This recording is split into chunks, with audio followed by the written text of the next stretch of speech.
ഞങ്ങൾ പൂർണ്ണമായിട്ടും ദൈവത്തിൽ ആശ്രയിച്ച് ഞങ്ങൾക്ക് കിട്ടുന്ന സംഭാവന കൊണ്ടാണ് സുവിശേഷ പ്രവർത്തനം നടത്തുന്നത്. അപ്പോൾ അതിൽ നിന്ന് എനിക്ക് വളരെ വ്യക്തമായി ഇത് തമ്പുരാൻ ആഗ്രഹിക്കുന്ന പ്രവൃത്തിയാണ്. തമ്പുരാൻ്റെ പ്രവർത്തനത്തിന് ബുദ്ധിമുട്ട് ഉണ്ടാകില്ലെന്ന്.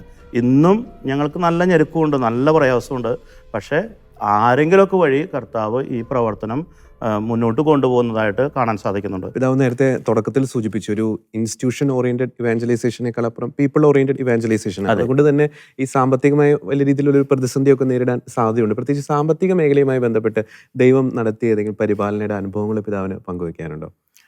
എനിക്കൊരു വളരെ വലിയൊരു അനുഭവം പറയാനുണ്ട്. ഞങ്ങൾക്ക് രൂപതയിൽ നിന്ന് തന്നെ വരുമാനമുള്ള സ്ഥാപനങ്ങൾ ഒന്നും തന്നെ ഇല്ല. കുറച്ച് സ്കൂളുകളുണ്ട്, പക്ഷേ സ്കൂളുകൾ വരുമാനം നൽകുന്നൊരവസ്ഥയിലേക്ക് ആയിട്ടില്ല. പുതിയ സ്കൂളുകളാണ്, ആ സ്കൂളുകളുടെ പ്രാരാബ്ദങ്ങൾ തീർന്നിട്ടില്ല. അപ്പോൾ ഞങ്ങൾ പൂർണ്ണമായിട്ടും ദൈവത്തിൽ ആശ്രയിച്ച് ഞങ്ങൾക്ക് കിട്ടുന്ന സംഭാവന കൊണ്ടാണ് സുവിശേഷ പ്രവർത്തനം നടത്തുന്നത്. അത് തമ്പുരാൻ വഴി നടത്തും എന്നുള്ള ഒരു ബോധ്യം എനിക്കുണ്ട്. ഒരു ചെറിയ സംഭവം ഞാൻ പറയാൻ ആഗ്രഹിക്കുന്നു. ഒരു 3-4 വർഷം മുമ്പ് ഞങ്ങളുടെ ഒരു സുവിശേഷ പ്രവർത്തനത്തോട് ബന്ധപ്പെട്ട ഒരു ആവശ്യത്തിനായിട്ട് 1 ലക്ഷം രൂപ ഞങ്ങൾക്ക് ആവശ്യമുണ്ടായിരുന്നു. അപ്പോൾ ഞങ്ങളുടെ അക്കൗണ്ടിൽ നോക്കിയപ്പോൾ ഒറ്റ പൈസ ഉണ്ടായിരുന്നില്ല. വാസ്തവത്തിൽ 0 ആയിരുന്നു രൂപതയുടെ അക്കൗണ്ട്. ചിലപ്പോൾ മറ്റുള്ളവർ വിശ്വസിക്കില്ലായിരിക്കും, പക്ഷേ ഞങ്ങളുടെ രൂപത അക്കൗണ്ട് 0 ആയിരുന്നു. അപ്പം ഞങ്ങൾ ഓരോ ദിവസവും ഈ പൈസയ്ക്ക് വേണ്ടിയിട്ട് ബുദ്ധിമുട്ടുമായിരുന്നു. കൺവെൻഷൻ നടത്തണമെങ്കിൽ പൈസ വേണം. അപ്പോൾ ഞാൻ എപ്പോഴും പ്രൊക്കുറേറ്ററച്ചനോട് ചോദിക്കും, പൈസ വല്ലവരും തന്നോ? ഇല്ല, അങ്ങനെ പറയും. 2-3 ദിവസം കഴിഞ്ഞപ്പോൾ തൃശ്ശൂരിൽ നിന്ന് ഒരു പോൾസൺ എന്ന് പറയുന്ന ഒരു ചെറുപ്പക്കാരൻ 1 ലക്ഷം രൂപ ഈ അക്കൗണ്ടിലേക്ക് ഇട്ടു. പോൾസൺ വല്ലപ്പോഴൊക്കെ 10,000 രൂപ തരാറുള്ള ആളാണ്. അന്ന് 1 ലക്ഷം രൂപ ഇട്ടപ്പോൾ ഞാൻ വിചാരിച്ചു, കർത്താവ് നമ്മുടെ പ്രാർത്ഥന കേട്ടു, സുവിശേഷ പ്രവർത്തനത്തിന് വേണ്ടി കർത്താവ് വഴിയൊരുക്കിയതെന്ന് വിചാരിച്ചു. പക്ഷെ അന്ന് രാത്രി പോൾസൺ വിളിച്ചിട്ട് പറഞ്ഞു, പിതാവേ, എനിക്കൊരു തെറ്റുപറ്റി. ഞാൻ ഓൺലൈൻ ട്രാൻസ്ഫർ ചെയ്തപ്പോൾ 10,000-ന് പകരം ഒരു 0 കൂടി പോയി 1 ലക്ഷം ആയതാണ്.